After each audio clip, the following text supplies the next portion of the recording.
Welcome to video message आर्चरिंग। और आज हम एहतराम कर रहे हैं इस जुम्मे के दिन का। पार्ट नंबर 9 है और आप लोग पूरा देखिएगा। प्रोग्राम यहाँ हो रहा है एहतराम और बिल्कुल ही अच्छा लग रहा। मैं फॉलो कर लीजिएगा इमाम बारगाह बाबुल मरद में। चलो दूसरा प्रोग्राम था, ये दूसरा प्रोग्राम है, आप लोगों को बिल्कुल दिखा देता हूँ मैं। अच्छा लगा माशाल्लाह इंशाल्लाह। जुम्मे का दिन है ये, एक प्रोग्राम जो एहतराम किया गया है इस बाबुल मुराद में। बिल्कुल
अगर इंसान इस कायनात के बारे में बहुत सोच करे यकीनन ये चीज़ें इंसान को अपने मालिक तक पहुँचाने में जरूरी है। ज़मीन का फर्श बिछाया, ज़मीन के अंदर क्या क्या चीज़ें हैं,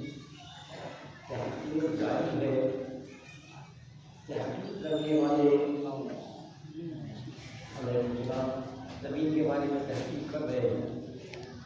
और ये तहकीक ना जाने कब तक जारी है। आज तक कोई ये नहीं पाया कि अब दामनी ज़मीन खाली हो गया, उसके अंदर कुछ नहीं। भाई सब कुछ इसी के अंदर से निकल रहा है, सब कुछ इसी के सीने में है, सोना भी इसी के सीने में है, चांदी भी इसी के सीने में है, ये तमाम चीज़ें हैं, सब कुछ इसी के सीने के अंदर है। और सबसे बड़ी बात यह है कि अशरफ मखलूक किसी के सीने में है, अशरफ मखलूक इंसान किसी के सीने में है। ये कब होगा कि जिसको पुराने मजीद ने फरमाया जब हम ज़मीन को हर ज़मीन को हल्का सा झटका हिलाएंगे और जो कुछ इसके अंदर है वो सब बाहर आ जाएगा। लोग कहते हैं ये कैसे हो सकता है, झटका देने से बाहर आ जाएगा। आपने देखा होगा और किया होगा, दूर होता है जो झटका तो देते हैं, क्या निकल आता है, ये निकल आता है ना, मक्खन निकल जाता है। झटका देने से पहले आपने देखा, नजर आया आपको? नहीं, किसी ने निकाला झटका देने से। तो जब हम मामूली किसी चीज़ों को झटका देते हैं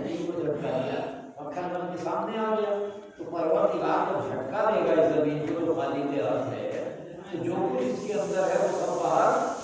निकल जाएगा। वक़ालत इंसान हमारा इंसान उस वक्त ये कहेगा पड़ेगा ये क्या होगा, उस वक्त हैरत में पड़ेगा। अब इसलिए जो लोग हैरत में हो, इंसान को चाहिए पहले ही से इन चीज़ों को गौर करें और गौर करने के बाद खालिक कायनात, ये खालिक कायनात के पहचानने के जरिए हैं। ज़मीन को बड़े बड़े पहाड़ के जरिए होगा,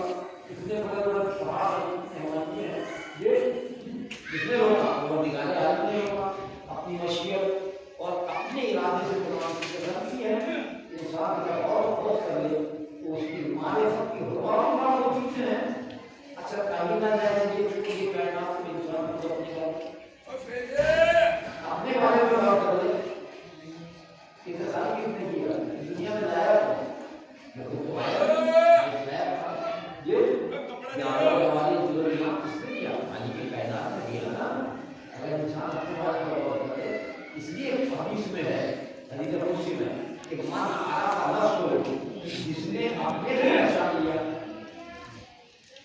जिसने अपने को पहचान लिया, मन आरा नफ्स जिसने अपने को पहचान लिया, उसने अपने तो भाई तो जिंदगी भर अपने को पहचान सके ये वो खुदा को क्या पहचानेगा, कभी और किया सभी के साथ कितना बड़ा नहीं हो, कितना बड़ा नहीं हो, उसने हमारा काम है सबका। जब हम रहने वाले में थे ये अपने इंसान भाग रहा और सभा दुनिया में इसके बड़ा बात ही नहीं है। कहा है तुम्हारी बात की तो हो ये हमें तो अपने कारोबार को फुर्सत नहीं, बच्चों को रोटी देना ये का इंतजाम करने की फुर्सत नहीं है। भाई हमारे मजबूर जिंदगी है, क्या पता है कैसे आए मस्जिद में कैसे नमाज के लिए आए, हमें तो दुनिया के काम छोड़ते ही नहीं है। लेकिन याद रखिएगा आज आंखें खोलने के बाद रोटी के जिम्मेदार कौन है, कल बच्चा जब रहने माता में था जिसको और देवा बताइए इंसान के साथ आपका कौन दे रहा ये,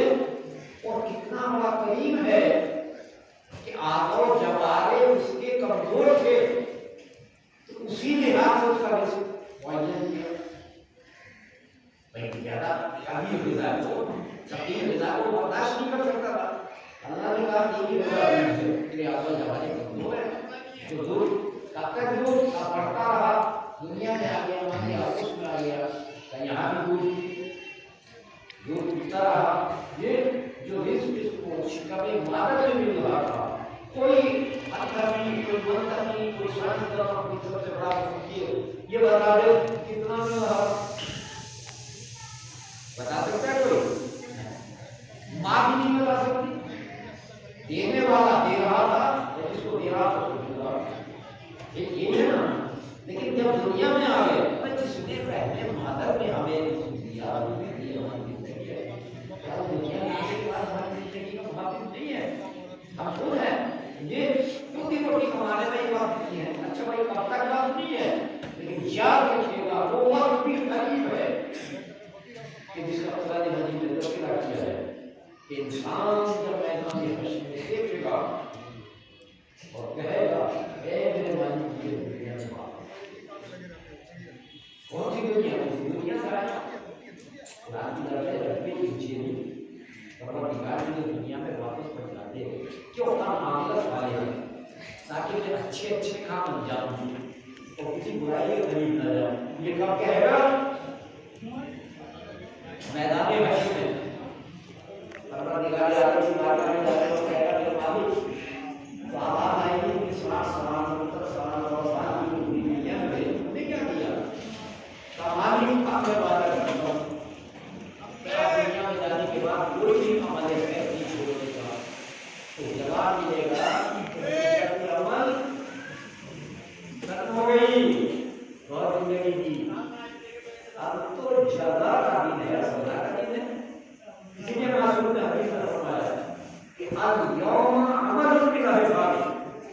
आज का दिन अमल का दिन है, वायद की हिसाब देगा। आज कोई हिसाब देने वाला नहीं है, जब बताया अमल करेगा ये आपका दिन चाहे नमाज पढ़ेगी दिन चाहे ना पढ़ेगी, ये आप दिन चाहे ना रखिए दिन चाहे ना रखिए, आपको कुछ अंदर में नमाज नमाज की पूछने वाला नहीं है। आज अमल का दिन है, कैसा क्या अमल आप करेंगे ज़्यादा असला दुनिया में अगर हमारे सामने है ये तो आपको ज़्यादा मिलेगी, और अगर हमारी बात है तो आपको सजा मिलेगी। जैसा कि ये जन्नत है और सजा के लिए जहन्नम में व्यक्ति कुछ ये तो आपका अपना काम है, आप किधर जाना चाहते हो, जिस रास्ते को अपनाना चाहते हो इसे अपना लें। जन्नत के मुकाम नहीं है तो इस हिसाब से जन्नत के लिए जिन चीज़ों की जरूरत है इनामात की जरूरत है जान दीजिए। और भाई अगर जन्नत में नहीं जाना है उधर ही जाना है ये फिर आपकी मर्जी है, ये आप ज़्यादा चाहे कर। आज पाबंदी नहीं है, आज आज़ाद छोड़ दिया परवरदिगार मासूम ने इसलिए फरमाया था अल्लाह अमल जो बिला आज अमल करें। आज अमल का दिन है, आज कोई आपको ध्यान देने वाला नहीं है, गलत है गलत तो आपका दिन चाहेगा गलत, लेकिन आने वाला कल का दिन जो होगा हिसाब का होगा बिना अमल, फिर अमल की गुंजाइश खत्म हो जाएगी, फाइल बंद हो जाएगी, फिर अमल की गुंजाइश नहीं है। आज कर लो, और अगर आज को जाया कर दिया, आज को बर्बाद कर दिया, आज को ऐसे गुजार दिया तो कल की क्या उम्मीद हमें। परवरदिगार का साफ वादा है कि इंसान तुझे तो ये भी मालूम नहीं ला तदरी नफसी बैठिए फिर करो, तुझे तो ये भी मालूम नहीं कि किस सरजमीन पर मत आएगी, किस आलम में आएगी, ये नहीं मालूम कि कहाँ किस जगह कैसे पहुंच आएगी, और तुझे ये भी नहीं मालूम हमारा कैसे होगा, और तुझे ये भी नहीं मालूम करोगे कि तुझे क्या करना पूछेगा भी या नहीं। की साफ लफ्ज़े हैं, हम भी तो अपने प्रोग्राम बनाए बैठे रहते हैं, साथ साथ भर दिया फिर जब तक नहीं देंगे, लेकिन कुरान तो ये चला कि मुझे कल की पता नहीं, कल तक क्या करोगे कुछ भी पाओगे या नहीं। मैंने खूब देखा अपनी जिंदगी में ऐसे वाक़यात हुए, बिनौर का भी वाक़या है, बुखारी का वाक़या कि रात को सोए नमाजी, पाँचों वक्त का नमाजी बंदा रात में सोए, सुबह को भाई आवाज दे रहे हैं कि सोच के मस्जिद चले जाए, बिस्तर पे कैसे लेते हैं, आवाज दे रहे हैं, अब माँ हो बोले सफर याद कर गए तो उन्हें क्या मालूम था कि तो लोग पढ़ता हूँ जी तो अभिमानी के नाम इसलिए हुक्म है मसला शरई है कि वक्त नमाज आने के बाद आप अदा कर दीजिए, क्या मालूम आने वाला आप क्या करोगे। ये मौका मिले ना मिले तो एक वाजिब आपके सब चला जाए, लेकिन एक वाजिब की जब इतनी अहमियत है और जहाँ वाजिब होते जा रहे ये कितने वाजिब हैं ये कभी गौर ही नहीं करते। भाई अगर अनजाने में हमसे वाजिबात अदा हो गए और हम बाहोश हो गए तो हमारा फर्ज बनता है कि हम उनकी परवाह क्या करें। कौन है वो सबसे जरूरत हो ये नहीं हो रहा, वाजिबात की तरफ मुतवज्जह नहीं है। जाने के नाम ये रजब का महीना आज की पहली तारीख बड़ी देर तारीख 3 शाबान विलादती मासादत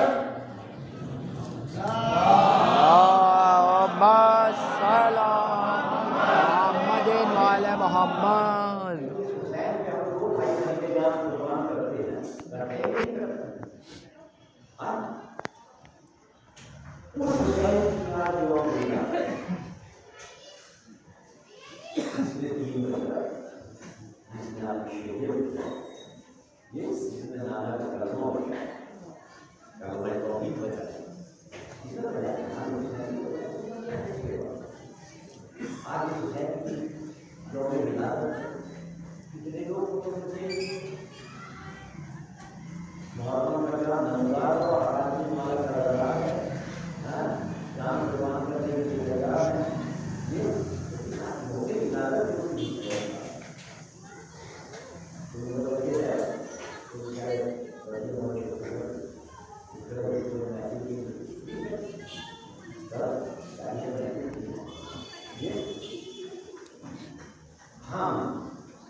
लेकिन ये महसूस ही नहीं है। अल्लाह हुसैन की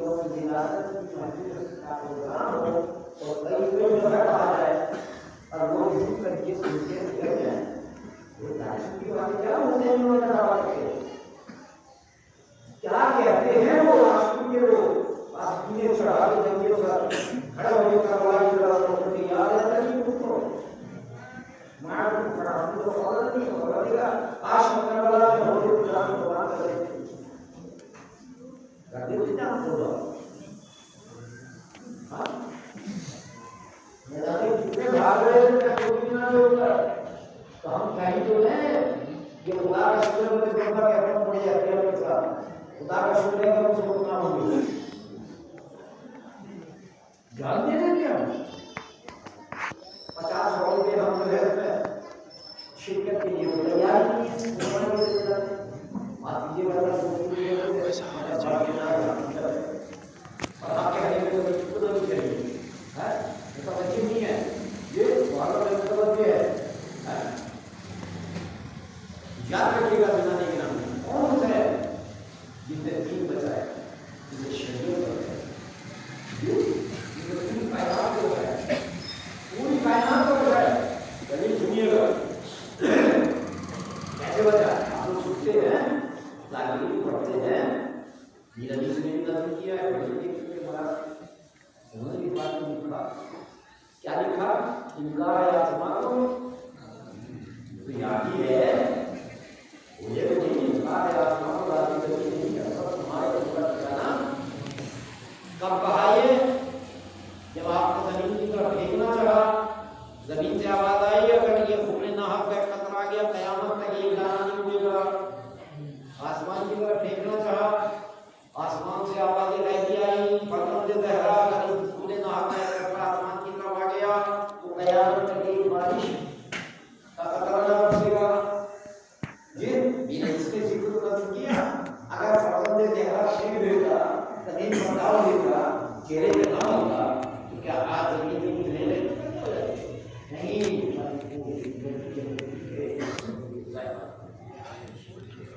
फरमान जहरा ने दी है यौम विलादत आपकी विलादत से ही निजानी के नामी फैज का सिलसिला शुरू हो गया इधर इमाम हुसैन पैदा हुए जनाब फातिमा ज़हरा सलामुल्लाह अलैहा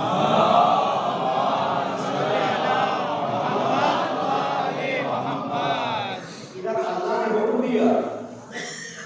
मलाइका जाओ मेरे नबी को नवाजा पैदा हुआ मुबारकबाद आसमान से फरिश्तों की बतौर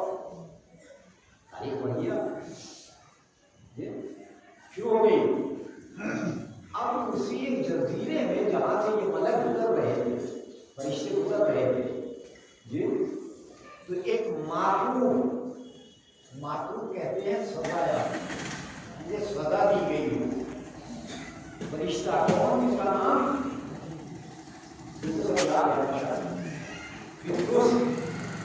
को पड़ा हुआ था किस बिना पर उसने कई फादर कर दिया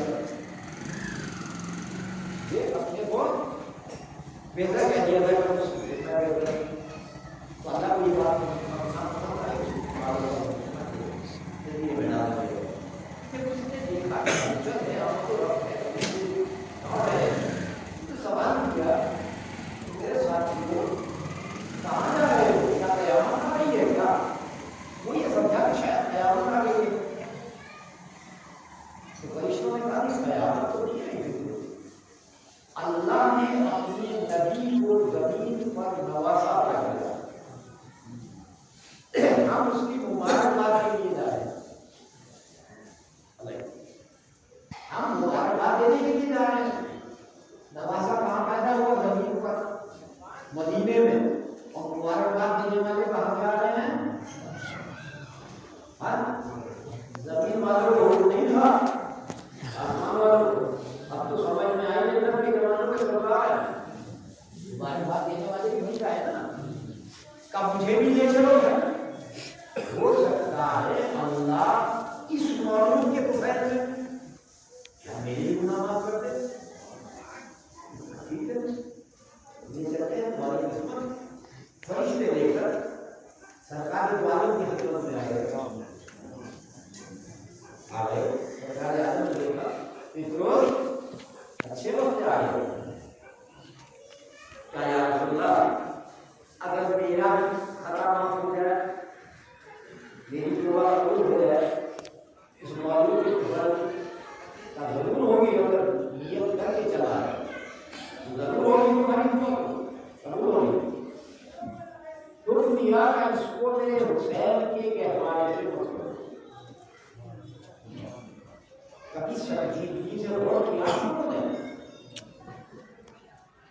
भाई नबी मुसल्ले आका मैं रहमतुल्लिल आलमीन है, नबी हाथ करते थे बालों पर आ जाते नहीं आ जाते है यकीन हजरत अली मौजूद है, हजरत अली हाथ करते थे बालों पर भी जाते, इमाम हसन पहले कहता लोग भी पढ़े हैं ये जनाब फातिमा का यार, लेकिन नहीं ताजुब नहीं कि जब उसको बालों पर नहीं जाया करना हाथ कर देते जरूर मिल जाते, मगर चूंकि आज़मा के हुसैन का पता नहीं तो याद रखना फिर क्या हमारे की क्या जरूरत है, इमाम हुसैन ने किसी कहते थे नोट कर लो,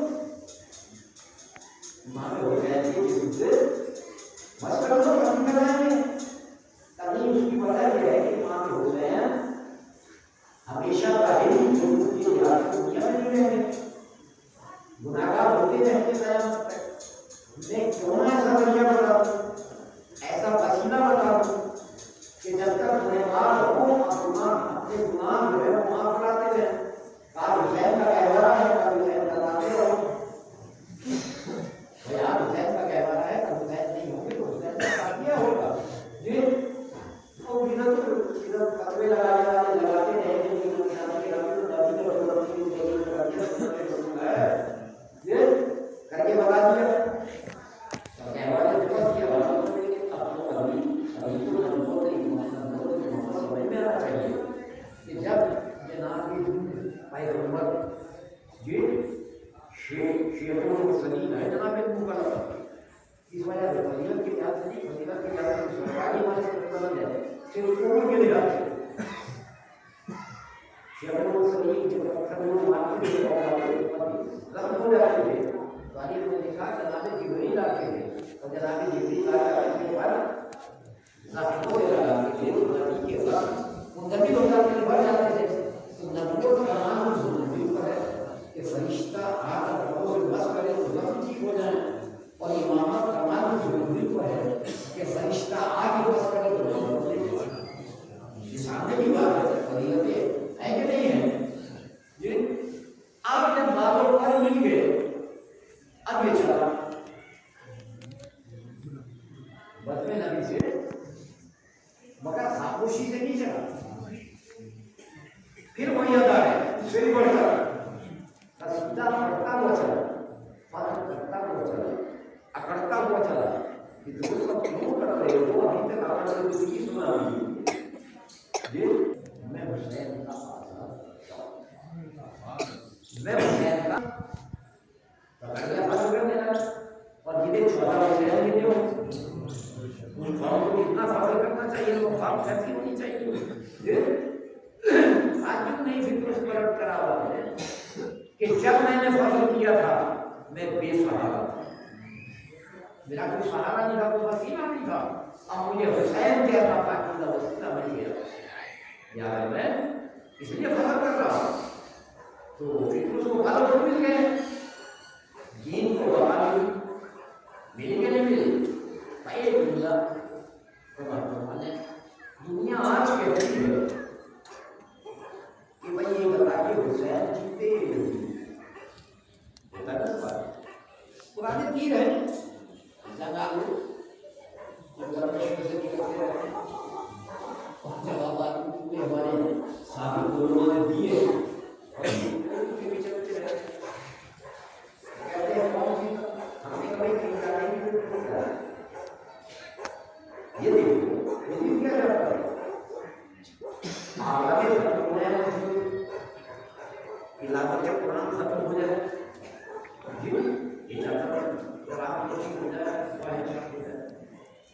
अब हजारों मस्जिदों से फिर आवाजें आजान आ रही है, अगर तिलावत की आवाज आ रही है तो हुसैन जी ने यजीद हमसे क्या पूछ रहे हो, याद रखिएगा जब तक गुलदस्ते आज़ान से नारे तकबीर अल्लाह अकबर की आवाज बंद होती रहे ये हुसैन की फतह है, ये हुसैन की कामयाबी का ऐलान है, जब तक कुरान मजीद की तिलावत करने वाले कारी हाफिज तिलावत करते रहेंगे इमाम हुसैन की फतह कामयाबी का ऐलान। अब हमसे ना पूछो देखो तिलावत हो रही है कि नहीं हो रही है, ये अज़ानें हो रही है कि नहीं हो रही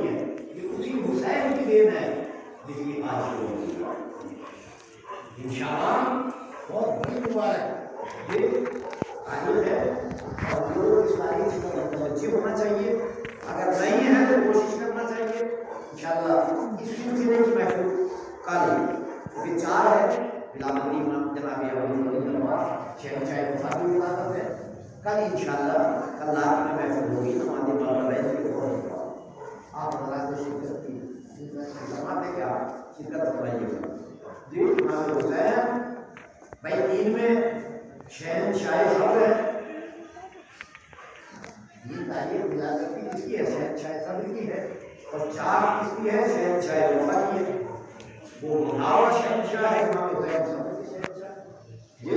भाई सारे दरबार के इमाम हुसैन ने किसी को बनाया? ये दीन का एहसान है किसका? इमाम हुसैन ने।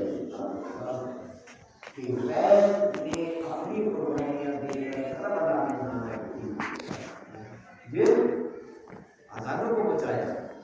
ये शरीयत मोहम्मदी को बचाया, ये यदीद पामाल कर रहा था। ये अगर यदीद एक आदमी आम आदमी होता, तख्ते खिलाफत पर ना बैठा होता, इस्लामी तख्त पे ना बैठा हुआ होता, तो हुसैन कभी यदीद से न डरता। लेकिन चूंकि वो इस्लाम का ठेकेदार बन के बैठा था और मुलाजिमों को इस्लाम में दाखिल करना चाहता था, इमाम हुसैन ने कुर्बानियां देकर दीन को अलग कर दिया, बुराई हो गई। आज के वीडियो में नहीं सब्सक्राइब कर रही हैं MSC आज को लाइक और सब्सक्राइब करें। कैसा लगा आपको जुम्मे के दिन का प्रोग्राम बताइएगा कमेंट में। इसमें मैं एहतराम का प्रोग्राम को यहीं कर दूँ, बिल्कुल ही बहुत अच्छा लगेगा, ज़रूर बता दीजिएगा। ईद इमाम बारगाह में बाबुल मुराद का प्रोग्राम हुआ है, कैसा लगा बता